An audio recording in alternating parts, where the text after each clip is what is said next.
भाजी नहीं आणली तू? अरे गया था तब 10 बार याद दिलाया था ना. काही आठवण राहत नाही तुला. बाई चुकी झाली बाई. चुकी झाली. भाजी नाही आणला, चुकी झाली. काय करू मी याच्या?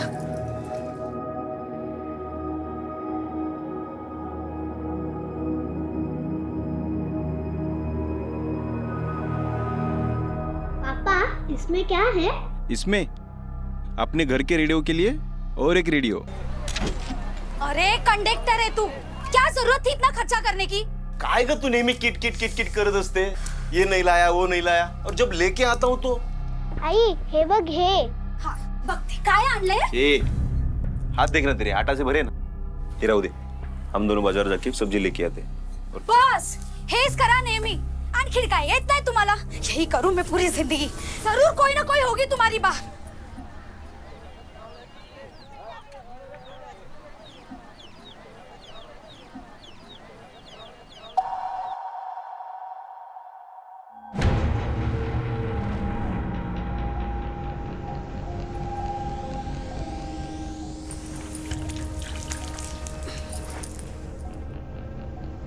बघते काय आणले.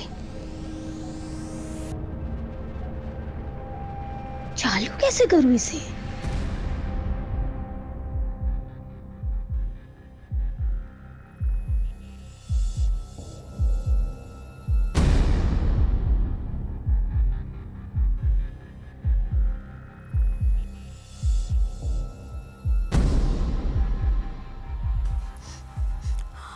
अरे देवा, माझी दाल.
सर, मरने वाली औरत का नाम सरिता है.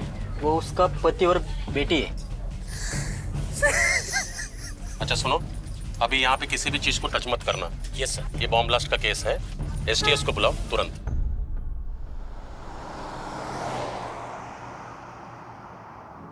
कमरे की हालत देख के लग रहा है कि 250 से 300 ग्राम एक्सप्लोसिव का इस्तेमाल किया गया होगा. ब्लास्ट मीडियम इंटेंसिटी का रहा है. 50 स्क्वायर फीट का एरिया कवर हुआ है. 6-7 लोग मारे जा सकते थे. जी सर. सर यहाँ मोबाइल और रेडियो के कुछ टुकड़े मिले हैं. मोबाइल के टुकड़ों में डायनामाइट लगा है. मीडियम इंटेंसिटी का डायनामाइट रहा होगा. बाकी डिटेल्स तो फॉरेंसिक जांच के बाद ही पता चलेगी. लेकिन सर मोबाइल में इतना एक्सप्लोसिव रखना पॉसिबल नहीं होता. शायद उसी के लिए रेडियो का इस्तेमाल किया होगा और ब्लास्ट कर दिया. हाँ ये हो सकता है सर. जब ब्लास्ट हुआ तो मरने वाली लेडी सरिता, उसके अलावा और कौन कौन रहता है इस घर में? सरिता के पति गोविंद और 7 साल की बेटी.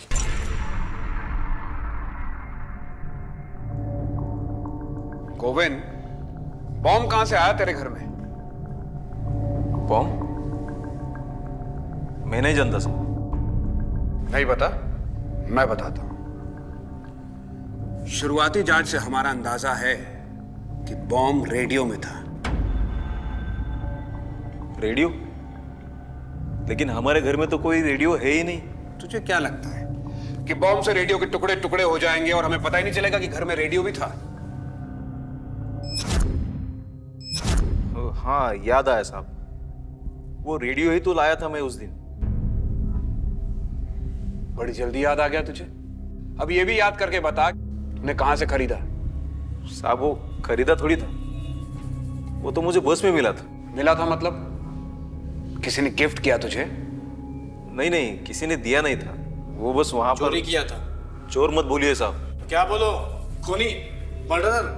अरे नहीं साहब, जब गणपतिपुळे में पूरी बस खाली होती है तो मैं एक राउंड मार के देख लेता हूँ किसी का कुछ सामान छूटा है या नहीं।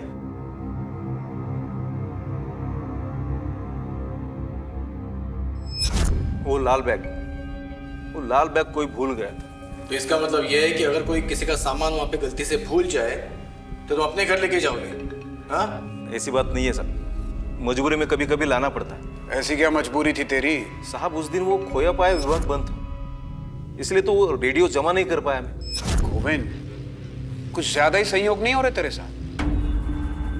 पहले तुझे रेडियो मिला, फिर खोया पाया विभाग बंद मिला, और फिर तू उस रेडियो को अपने साथ घर लेकर गया, और जैसे ही अपनी बेटी के साथ घर से बाहर निकला उसमें ब्लास्ट हो गया। साहब उस ब्लास्ट में मेरी बीवी मरी है, और आप है कि मुझ पर शक कर रहे, वो भी बिना किसी सबूत के।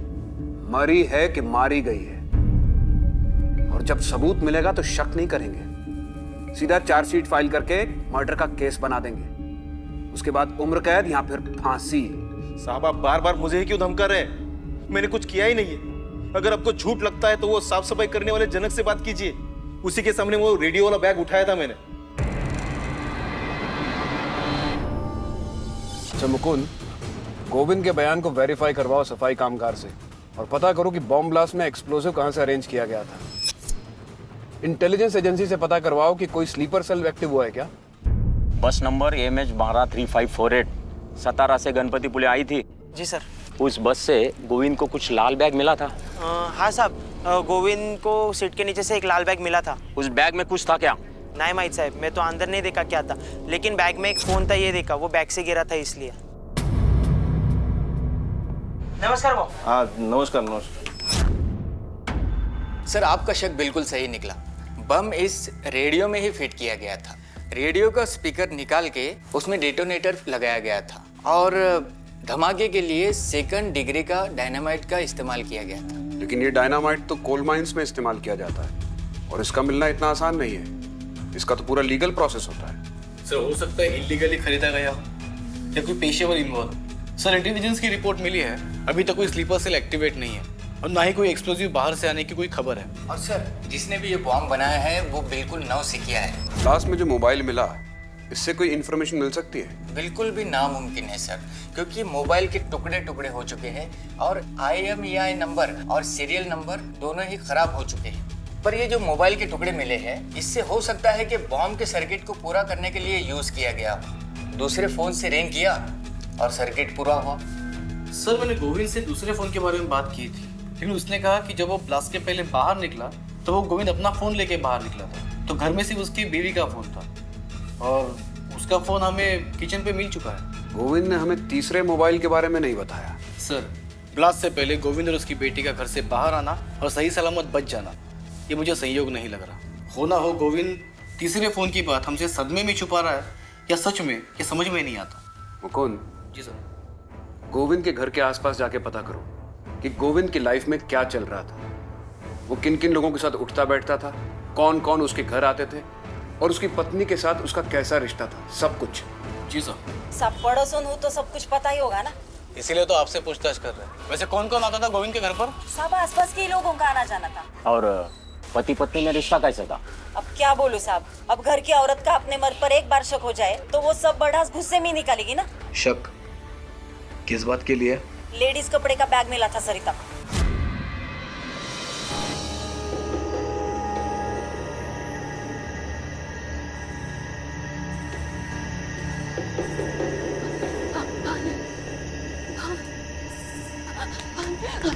तो आप मुझे छोड़ दोगे ना, मुझे जाने दोगे प्लीज प्लीज।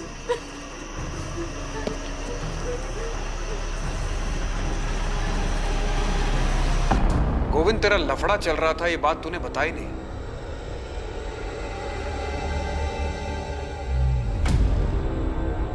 लफड़ा?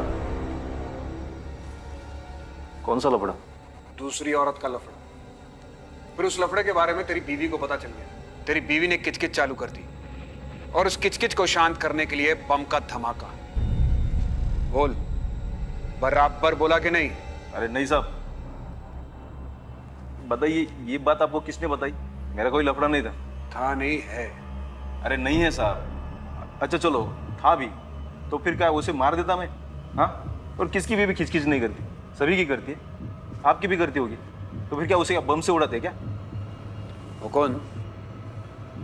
बैग में मोबाइल था, ये बात क्यों छुपाई तूने? अरे साहब बता दो। अरे साहब उस मोबाइल से ब्लास्ट नहीं हो सकता, उसमें बैटरी नहीं थी। अच्छा, सिर्फ ऑन मोबाइल से ब्लास्ट हो सकता है क्या? बॉम्ब ब्लास्ट की बड़ी अच्छी जानकारी है इसे। साहब अभी जानकारी होना भी गुनाह है क्या? नहीं, लेकिन जानकारी का गलत इस्तेमाल करना गुनाह है। कहाँ से मिली तुझे जानकारी है? साहब वो कभी कभार वो अंग्रेजी फिल्म देख लेते हैं साहब। अच्छा, बड़ी अंग्रेजी फिल्में देखता है तू? दूसरी औरत का लफड़ा भी अंग्रेजी फिल्म से देखा था क्या? दूसरी औरत का नाम क्या है जिसकी साड़ियां तेरे घर में तेरी बीवी को मिली थी? अरे वो सुधाकर बहू की थी साहब। शाणे, मैं तेरे को पूछ रहा हूँ दूसरी औरत का नाम क्या है? तू मुझे बता रहा है सुधाकर था। औरत का नाम सुधाकर है? नहीं, आदमी का। तो सुधाकर साड़ी पहनता है? नहीं, बेचता है। अरे साहब सुनो, सुधाकर साड़ी और ड्रेस मटेरियल वाला है, उसकी बैग थी वो। कहाँ है उसकी दुकान? भोर में।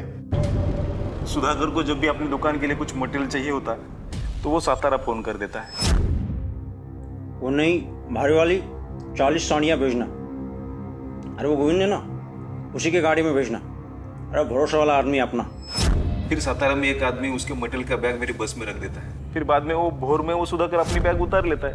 अरे क्या सुधाकर भाऊ, कितनी देर रुकने का? हर रोज का होगा आपका ये। चलो सामान उठाओ, चलो जल्दी भाई, जाने का है आगे। वो ग्राहक है ना। हाँ, चलो।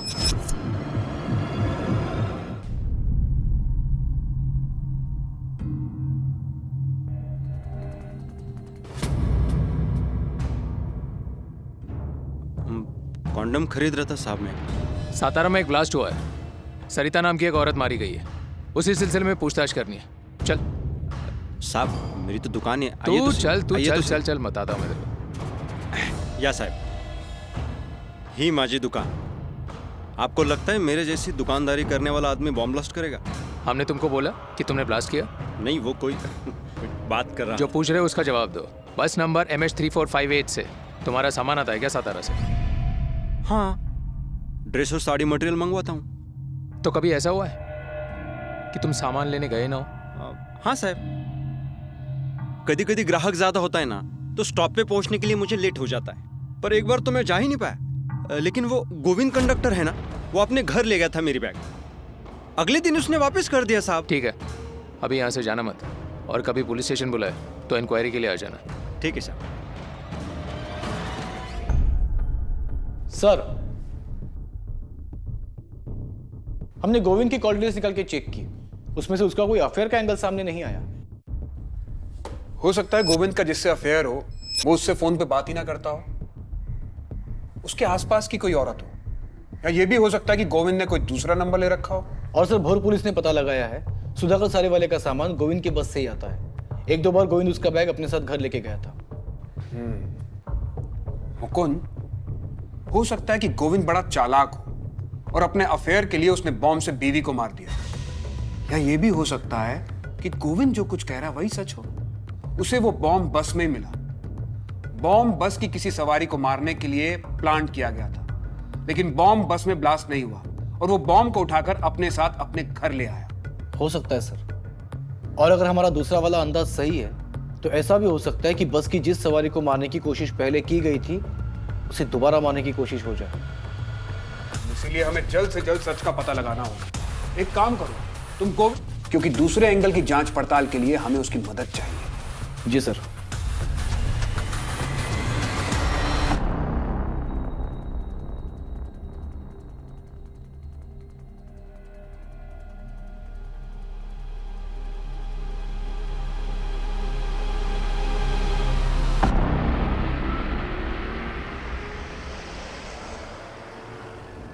गोविंद, जिस अपराधी के कारण तेरी बीवी मारी गई वो 16 मार्च को तेरी बस में ही बैठा हुआ था। इसलिए छोटी से छोटी बात याद करके बता कि उस दिन वो लाल रेडियो वाला बैग लेकर कौन आया था।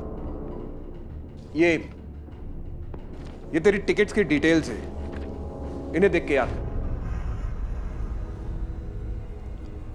साहब, सब कुछ तो याद नहीं आ रहा, लेकिन जितना कुछ याद है मैं बताता हूँ। दोपहर का समय था। चलो ticket ticket ticket ticket ticket ticket. इसीलिए सातारा से गणपतिपुळे के लिए 51 सवारी थी। उसमें से सातारा में 12 लोग चढ़े थे, लेकिन कुछ लोग बीच गांव में भी चढ़े और उतरे भी, और बाकी सब गणपतिपुळे। सर मुझे इतना कुछ याद नहीं है। ठीक से याद करके बता, कौन कौन कहाँ पे बैठा था और कौन कौन कहाँ पे उतरा था। तुझे जिस सीट के नीचे वो लाल रेडियो वाला बैग मिला था, उस सीट पे कौन बैठा था? नमस्कार सुधाकर भाऊ। हाँ नमस्कार नमस्कार, ये गोविंद जी, इन्हीं के बस से अपना सामान आता है। नमस्कार वहिनी। अच्छा वो और जो 17-18 नंबर की सीट है वो अपनी बैठ जाओ। याद आया साहब, उस पर तो वो सुधाकर भाऊ और उसकी बेबी बैठी थी। और कहाँ उतरे तो वो दोनों? भोर, वहीं पर तो रहते हैं वो लोग। लता, ए लता ये ना लवकर, किती वेळ लावतेस? आले चल लवकर. लता, लता, आले किती घाई आहे घ्या घ्या, तुम्ही पण नाही घ्या.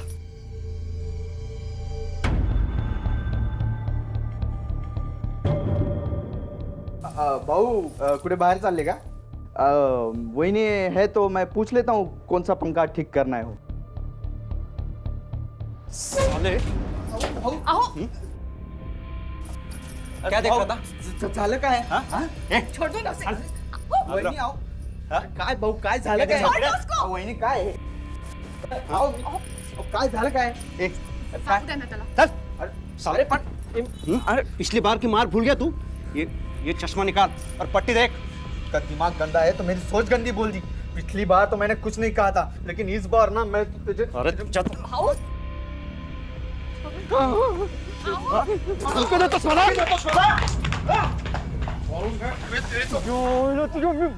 मुझे मारेगा? मैं मार दूंगा, सच्ची बोल रहा हूँ, मार दूंगा. झगड़ मार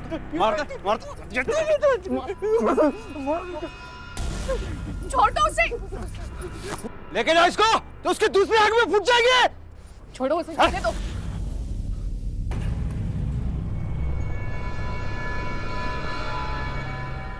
आसपास के लोग देख रहे हैं, अभी नहीं, बाद में आना.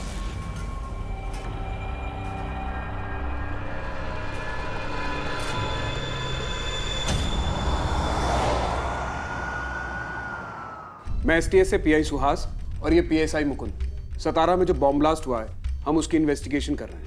आपके आने की खबर मैं पहले ही मिल चुकी थी. बताइए हम आपकी क्या मदद कर सकते हैं? हमें एक लोकल पीएसआई चाहिए जो इस केस की इन्वेस्टिगेशन में हमारी मदद कर सके, और एक कैबिन. हमारा शक है कि सतारा में जो ब्लास्ट हुआ है उसके तार यहाँ भोर से जुड़े हुए हैं. जब तक ये केस सॉल्व नहीं हो जाता, हमें अपना बेस यहीं बनाना होगा. ये पीएसआई तावड़े है, अब से आपके साथ में ही रहेगी, और बगल में एक कैबिन है जिसे आप यूज कर सकते हैं. Thank you. तावड़े सर, हमें सुधाकर शिर्के से मिलना है अभी. सर पूछताछ के सिलसिले में हम सुधाकर के पास इसके पहले भी गए थे. मैं पता करता हूँ वो कहाँ है. हाँ बोलिए, कौन से कलर की साड़ी दिखाऊं?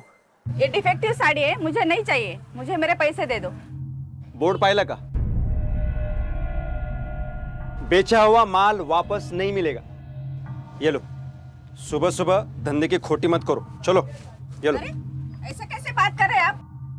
मला काही माहित नाही, माझे पैसे परत द्या. नहीं, ऐकलं नहीं का? पैसे परत नहीं देणार. हाँ, एक तो माल ले जाते हो, यूज करते हो, डिफेक्टिव कहकर पैसे मांगने आते हो. चलो निकलो. ठीक आहे तुझी साडी आणि तुझे पैसे पण तुझ्या जवळच ठेव. भिकारी कुठला? ए भिकारी तू अशील काय बोलते सकाळ सकाळी डोकं. मैं पीआई सुहास एसटीएस से. अब क्या हुआ साहब? तुम 16 मार्च को सतारा से बस में बैठकर भोर आए थे. हाँ. तुम्हारी सीट नंबर क्या थी, कुछ याद है तुम्हें?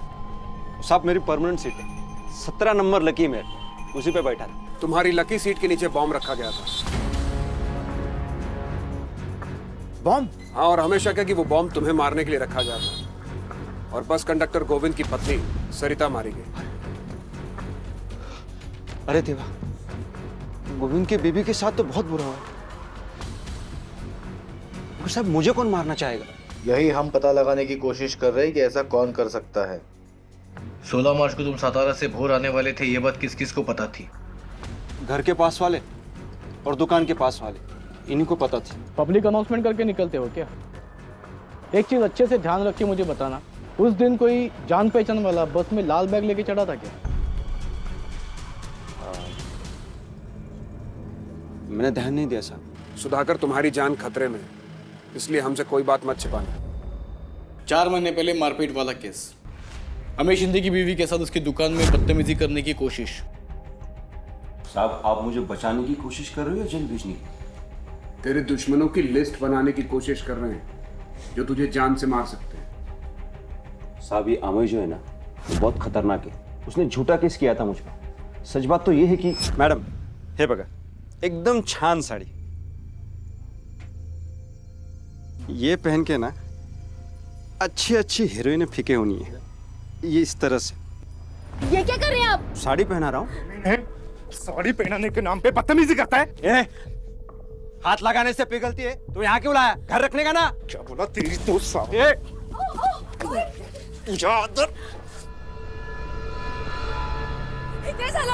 अरे मानुस इसकी शैतान है। साहब, अभी दुकान में साड़ी बीड़ी पहनाते वक्त इधर उधर थोड़ा बहुत हाथ तो लग ही जाता है। इतनी सी बात पर उसने FIR कर दिया, तो क्या करूँ अब?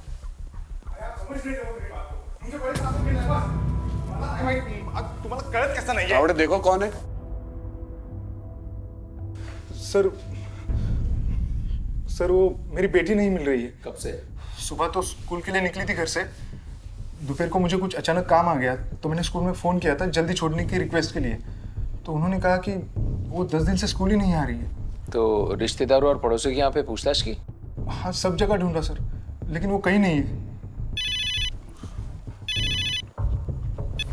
हेलो, हाँ मैं इधर ही आ गई।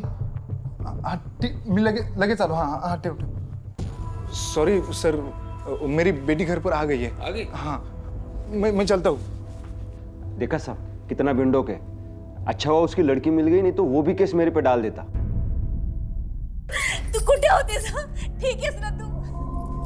मेरी तो जान ही निकल गई थी। और वो स्कूल वाले क्या बोल रहे थे? 10 दिन से तो स्कूल नहीं जा रही है। हाँ, कुठे असतेस तू? अगं बोल ना, कुठे असतेस? अगं बोल काहीतरी बाळा, बोल। गार्डन मध्ये। क्यों जाऊं मैं स्कूल? सारे बच्चे मुझको चिढ़ाते हैं। गंदे पापा की गंदी बेटी, तेरे पापा गंदे हैं।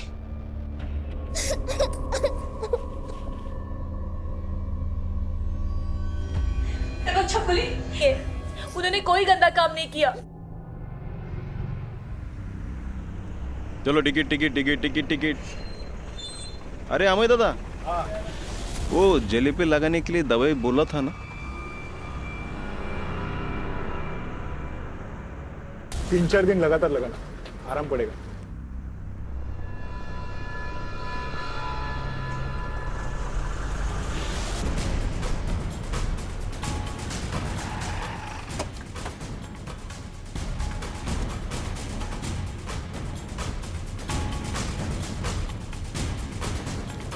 अमय, हमारे साथ पुलिस स्टेशन चलो, कुछ बात करनी है। किस बारे में साहब? मतलब मेरी बेटी तो मिल गई। तुमसे कुछ और पूछताछ करनी है। चलो।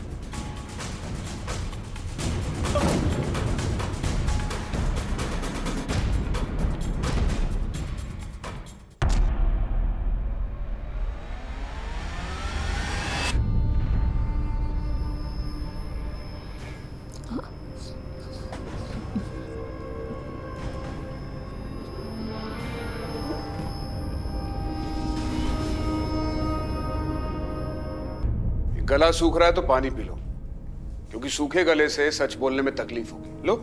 सर, आप क्या कहना चाहते हो मैं समझ नहीं पा रहा हूँ सर। शायद न्यूज़पेपर में पढ़ा हो, सतारा में एक बॉम्ब ब्लास्ट हुआ है। कंडक्टर गोविंद की पत्नी सरिता बॉम्ब ब्लास्ट में मारी गई। ये उसी की पूछताछ है। सतारा में जो कुछ भी हुआ उससे मेरा कुछ लेना देना नहीं है। लेना देना कैसे नहीं है? तेरी दुकान के आसपास के लोगों ने बताया कि तू हर शनिवार को सतारा दवाइयां लेने जाता है और फिर गोविंद की बस से वापस लौटता है। 16 मार्च को भी गया होगा, उस दिन भी शनिवार था। नहीं, उस दिन मेरी बेटी की तबीयत खराब थी तो मैं घर पर ही था। सुधाकर उस बस से जाने वाला था, इस बात को जानता था तू? नहीं, पर सुधाकर का नाम क्यों ले रहे आप सर? क्योंकि हमें शक है कि वो बॉम्ब सुधाकर को मारने के लिए रखा गया था, और जो इंसान सुधाकर से नफरत करता हो वही इंसान उसे मारने की कोशिश करेगा। हाँ सर, मैं सुधाकर से नफरत करता हूँ क्योंकि उसके जैसा झूठा मक्कार इंसान मैंने नहीं देखा है सर। सुधाकर ने तेरी बीवी के साथ बदतमीजी की तो तूने उसके खिलाफ एफआईआर कर दी, फिर तूने उसकी बीवी के साथ। नहीं नहीं नहीं सर, सब झूठ है सर। ये उस कमीने ने मुझे फंसाया है। मैंने उसके खिलाफ पुलिस में कंप्लेंट भी की थी। वो 4 दिन लॉकअप में भी रहा और जमानत पे छूटने के बाद उसने मुझे घर पर बुलाया था। अरे आओ शर्मा मत, चाय पीते हैं। और वो जो मैंने बाहर केस का बोला था, केस वापस लेगा कि नहीं? नहीं, सबकी नजरों में मुझे रेपिस्ट बना दिया। 4 महीने से मेरी जिंदगी नरक बन चुकी है। तो जब मैं मेडिकल शॉप पे रहता हूँ तो कोई भी नहीं आता है, इसलिए अभी मेरी बीबी रहती है मेडिकल शॉप पर। और इसीलिए तुमने सुधाकर के जिंदगी की शॉप बंद करने की सोच ली, वो भी बॉम्ब से उड़ा के। बॉम्ब क्या सर, न्यूक्लियर बॉम्ब मिलता ना तो साले के सर पे फोड़ देता मैं। लेकिन इस बॉम्ब कांड से तेरा कोई लेना देना नहीं है, यही कहना चाहता है ना तू?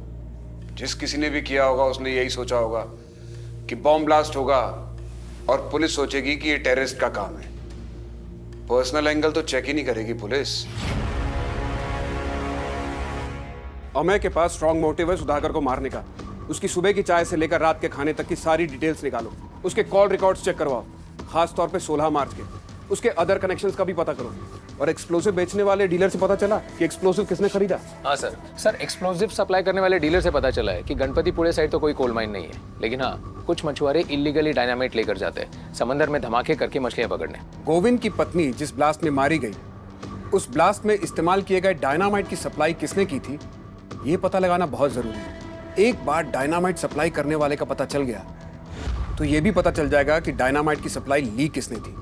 मछुआरों की बस्ती में भी किसी को भेजो और पता करवाओ, शायद वहां कोई ऐसा कांटा मिल जाए जो हमारी मछली को फंसा सके।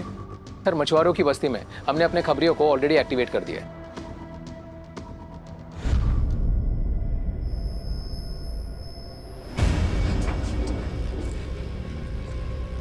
मैंने ये सैंपल बॉम्ब बनाया है। आपको एक सैंपल टेस्ट करके दिखाती हूँ। बॉम्ब का सर्किट ऑन करने के एक इस पे डायल करना है वो फोन में।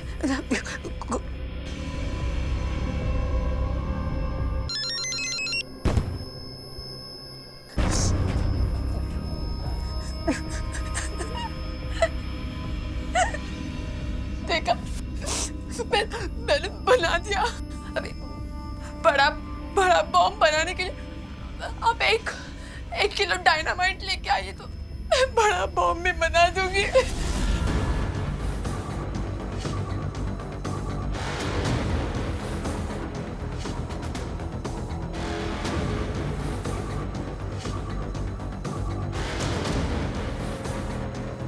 हेलो सुधाकर बहू, गोविंद बात कर रहा हूँ। अरे आप आपका साड़ी का बैग मेरे बस में रखते हो ना? हाँ मालूम है आज नहीं रखा है, लेकिन आज के बाद रखना मत। अरे कुछ दिनों के लिए।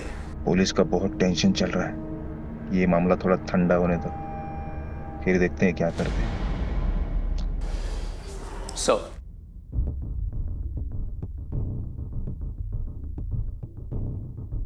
सर, मशवरा कॉलोनी में फिलहाल कोई मुंह नहीं खोल रहा है। सुधाकर के पड़ोसियों से क्या पता चला? सर, सुधाकर से दुश्मनी के सिलसिले में तो नहीं, लेकिन उसकी बीवी का अफेयर का एक एंगल सामने आया है। हमें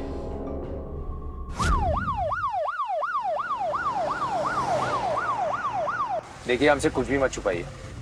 हमारे पास गवाह है जिन्होंने हमें को आपके घर पे आते जाते देखा है। जो भी सच है बता दीजिए। हाँ, ये सच बात है कि अभय मुझे मिलने आता था, लेकिन हम दोनों के बीच ऐसा कुछ भी नहीं है।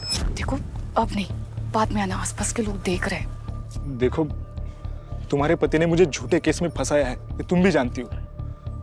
कोर्ट में सब सच बोलना प्लीज। इन सब का असर मेरी बेटी पर भी हो रहा है। दया कर, मेरी हालत को समझने की कोशिश करो। हाँ साहब। ये बात सच है कि मैंने अमय को झूठे केस में फंसाया, लेकिन आप लोगों ने ये कैसे मान लिया कि मेरी वाइफ का किसी और के साथ चक्कर हो सकता है? साहब देखिए वो कितनी डरी हुई है, कुछ बोल नहीं पा रही है। चाहिए पता कीजिए साहब।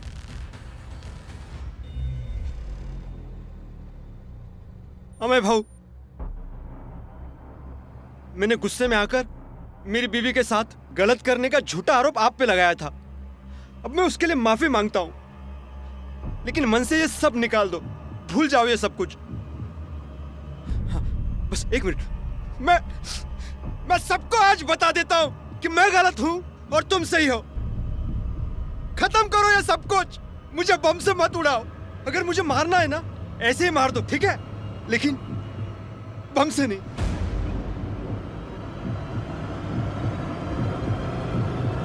सब तुम उसके बीवी को मिलने ही क्यों जाते थे? वो पागल दोबारा पुलिस में कंप्लेन कर देता तो? और माफी तो ऐसे मांग रहा था जैसे कि सबको बता रहा है कि वो ब्लास्ट तुमने ही किया है। मुझे ये बताओ, वो ब्लास्ट तुमने ही तो नहीं किया था ना?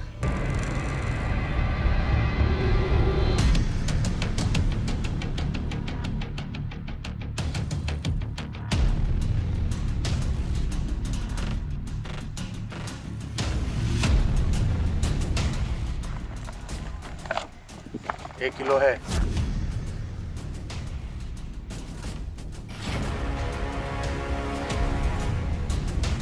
सर खबर पक्की है, मछुआरा बस्ती में डायनामाइट की डील हुई है।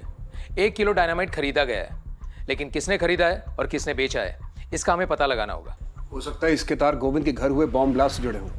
मुकुंद, तुम तावड़े के साथ जाओ और जल्द से जल्द पता करो, कोई बड़ा बॉम्ब ब्लास्ट होने वाला है, कई मासूमों की जान जा सकती है।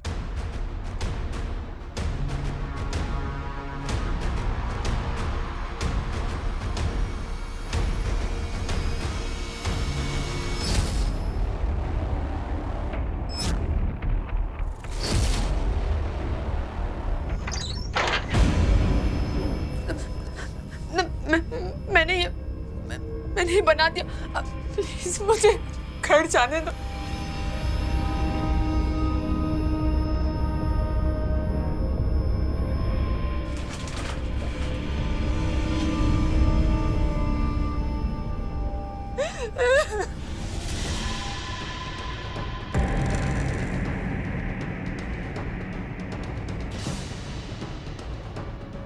ओ भाऊ,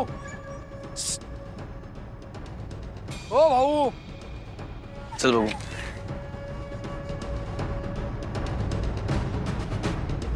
क्या बोल रहा? डायनामाइट? हाँ, लेकिन माल सही होना चाहिए। सब रोकड़ा सही तो माल सही। चल।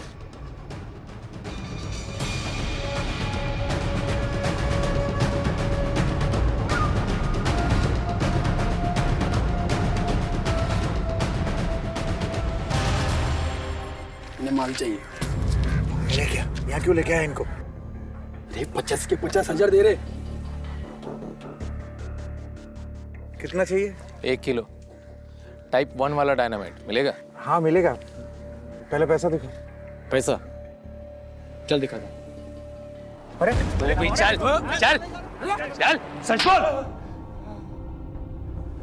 मैंने कुछ नहीं किया साहब, किसी को कुछ नहीं बेचा, मैं सच बोल रहा हूँ। पहली बार बेचने की कोशिश की थी। सर, इसके साथी ने सब कुछ कबूल किया है और जिसको माल बेचा था उसका नाम भी बता दिया।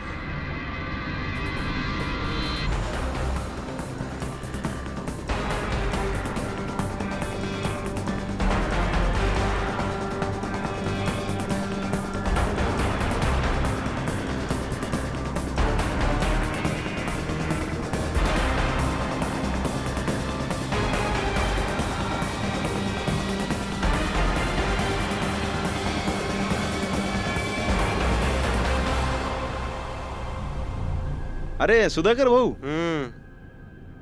ये आखिरी बार है इस बस में सफर कर रहा हूँ। क्यों बे, इसके बाद मरने वाला है क्या तू? अरे सुधाकर भाऊ, ऐसा मत बोलो। गोविंद भाऊ, तुम भी किस घटिया आदमी की बात का बुरा मान रहे हो यार। किसको घटिया बोला बे तू? किसको घटिया बोलो? उठ! हाँ हाँ तो अपने आप को क्या समझता है? अरे तो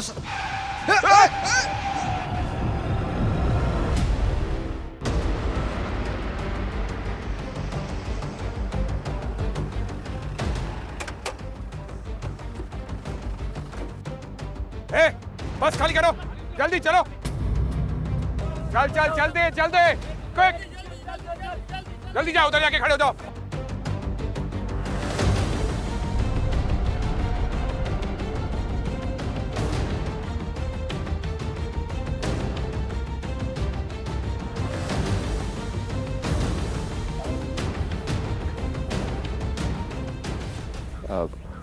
क्या हुआ साहब? फिर से मुझे कोई बॉम्ब से उड़ाने की कोशिश कर रहा है क्या? हमारे साथ ही खेल खेल रहा है।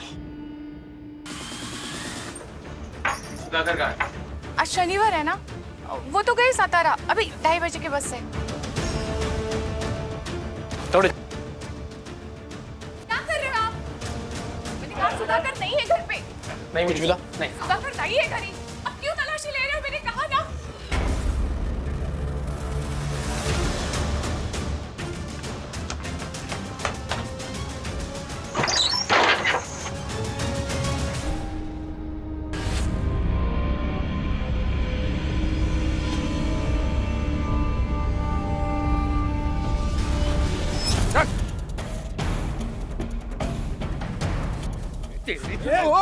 मोबाइल क्यों मारा आप? चल मारा सुरभि, तेरी ममेरी बहन इंजीनियरिंग कर रही थी, उसको घर में कैद करके मजबूर किया बॉम्ब बनाने के लिए तूने। बता दे, तो कोई गलत फहमी हो रही है साहब। अरे चल अंदर बैठ। साहब मेरी बात सुनो।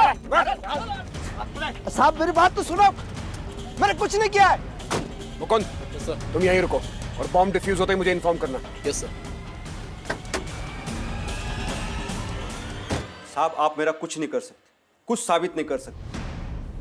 तेरे गुनाह साबित करने के लिए सबूत हैं हमारे पास। तावड़े,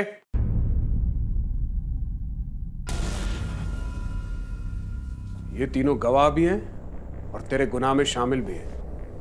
अब बोल, साबित करने को क्या बचा?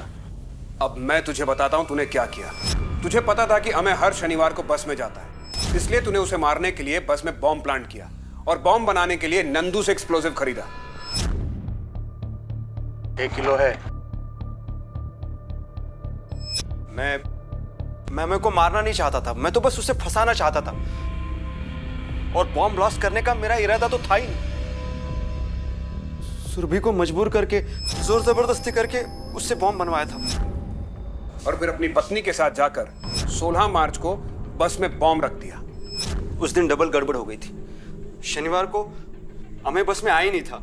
मैंने बॉम्ब प्लांट करके रखा था उसको फंसाने के लिए। मैंने अमेय के नाम से लिया हुआ मोबाइल भी उस थैली में रखा था, लेकिन वो गोविंद कंडक्टर है ना, वो रेडियो अपने घर लेके गया और रेडियो में ब्लास्ट हुआ और फोन के परखच्चे उड़ गए। मेरी सारी मेहनत बेकार हो गई। तूने अमेय के खिलाफ झूठा मॉलेस्टेशन का केस क्यों किया था? मुझे शक था कि अमेय का मेरी बीवी के साथ चक्कर चल रहा है। देखो अब नहीं, बाद में आना, आसपास के लोग देख रहे हैं। बात मैं आपको डायरेक्ट नहीं बता सकता था कि अमेय मुझे मारने की कोशिश कर रहा है और ना आप मुझ पे शक करते। फिर मैं उसके दुकान पे गया, सबके सामने उससे माफी भी मांगी, बॉम्ब से ब्लास्ट करके ना मारने की विनती भी की, ताकि आप लोगों को उसी पे शक हो कि उसने दोबारा बॉम्ब प्लांट किया है मुझे मारने के लिए। और मैं खुद फंस गया। क्राइम में परफेक्ट प्लानिंग जैसी चीज कोई नहीं होती, होता है तो परफेक्ट जस्टिस। सुधाकर की पत्नी और नंदू ने उसके क्राइम में उसका साथ दिया था, इसलिए उन दोनों के खिलाफ आईपीसी सेक्शन 120B के तहत केस चल रहा है।